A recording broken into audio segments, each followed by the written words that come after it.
안녕하세요. 닥쳐라 정치입니다.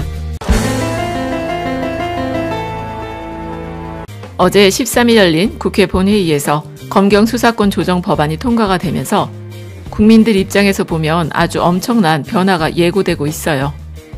고위공직자범죄수사처, 공수처라는 조직이 고위직들을 겨냥한 것이라면 수사권 조정이란 건 일반 국민들의 삶에 지대한 영향을 주게 되는데, 특히 검찰에 있던 수사 종결권이란 게 경찰로 넘어오게 되면서 경찰 수사 단계에서부터 변호인 선임이 활성화되고 형사 사법 체계의 중심이 검찰에서 법원으로 옮겨지는 계기가 될 것 같습니다. 참고로 지금까지 경찰은 특정 사안을 수사한 후에 그 내용을 검찰로 송치해 왔었죠.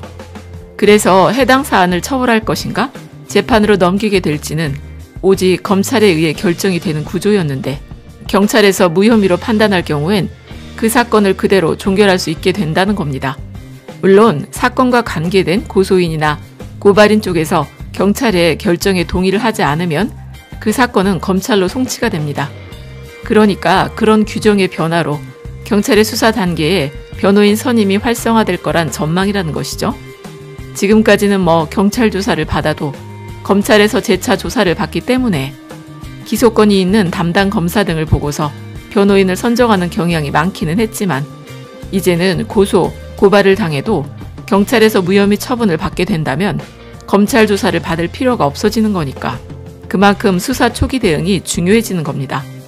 더구나 수사가 경찰에서 검찰로 이어지게 되면서 이중 조사를 받았던 불편도 감소를 하게 되는데, 경찰이 불기소 의견으로 처리해 사건을 검찰에 송치한 사례 중 검사에 의해 기소로 결정이 바뀌는 비율은 그동안 0.55%에 불과하다고 하니까 이것만 단순하게 계산을 해봐도 경찰의 수사 종결권 행사는 해마다 50만 명의 불편한 상황을 빠르게 해소시켜줄 수 있다는 겁니다. 그리고 검사가 작성한 피의자 신문조서의 법정 증거 능력도 제한이 되는데요.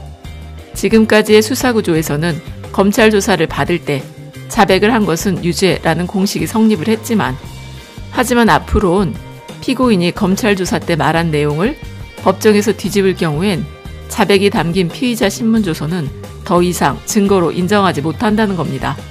그러니까 수사기관 입장에서는 자백 이상의 객관적인 증거를 확보하고 있어야 유죄를 입증할 수 있게 된다는 거예요. 그래서 이번 검경 수사권 조정안 통과로 앞으로는 선진국형 사법체계로 나가는 계기를 마련하게 됐다는 것이죠.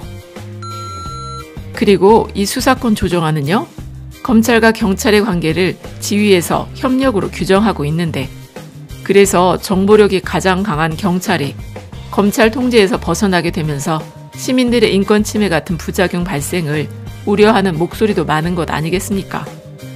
더구나 경찰이 정권 관련 수사를 묵인하게 되거나 은폐할 가능성도 있다며 수사권 조정에 반대하는 소리도 있는데, 하지만 민주당 측에선 20대 국회 땐 시간상의 문제로 검찰개혁과 관련된 법안을 먼저 통과시키고 앞으로 21대 국회가 열리면 경찰개혁도 이뤄낸다고 하니까 경찰도 앞으로는 긴장해야 할 것 같다는 생각이 드네요.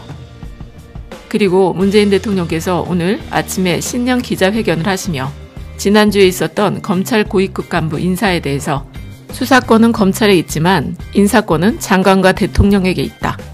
아울러 인사 과정에서 추미애 법무부 장관의 의견 제시 요구에 응하지도 않고서 먼저 인사안을 제시해달라고 한 윤석열 검찰총장의 행동은 인사 프로세스에 역행하는 것이고, 과거에 그런 일이 있었다고 한다면 검찰총장은 초법적인 권한과 지위를 누린 것이라며 비판을 날리셨어요. 그리고 또 검찰 인사가 윤석열 총장의 손발을 자른 것 아니냐고 기자가 질문을 하니까 검찰의 수사권이 존중되어야 하듯이 법무부 장관과 대통령의 인사권도 존중되어야 한다.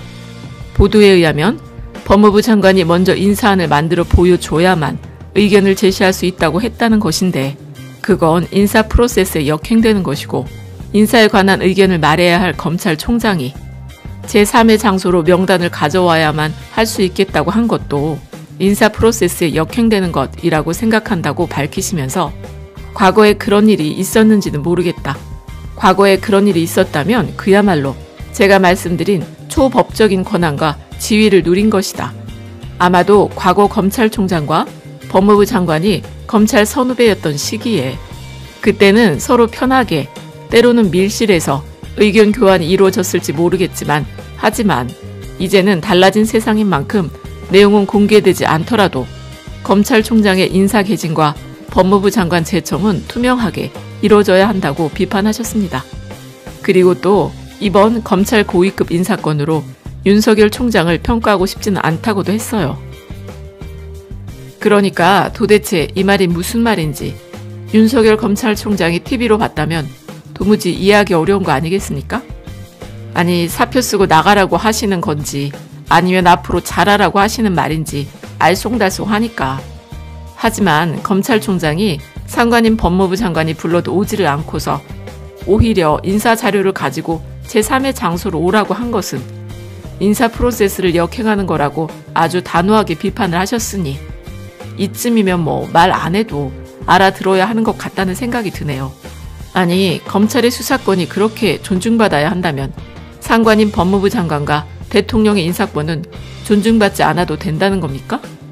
그러니까 문재인 대통령의 오늘 발언은 윤석열 총장을 평가하고 싶지는 않지만 어떤 사건에 대해 선택적으로 열심히 수사하고 또 어떤 사건은 제대로 수사하지 않으면 그것은 수사의 공정성에 의문을 가지게 하면서 결국엔 국민들에게 신뢰를 잃게 된다는 것이고 더구나 조국 장관에 대해서 미안하다, 마음의 짐이 된다는 말씀도 하셨으니까 곧 윤석열 청장은 수사의 공정성에서 신뢰를 잃었으니까 더구나 상관인 법무부 장관의 명령도 어겼으니까 스스로 판단해서 옷 벗고 나가달라는 것 같지만 그래도 윤석열 총장을 나쁘게 평가하고 싶지는 않다고 하시니 이건 뭐 사표를 내도 수리 안 해준다는 그런 말 같아요.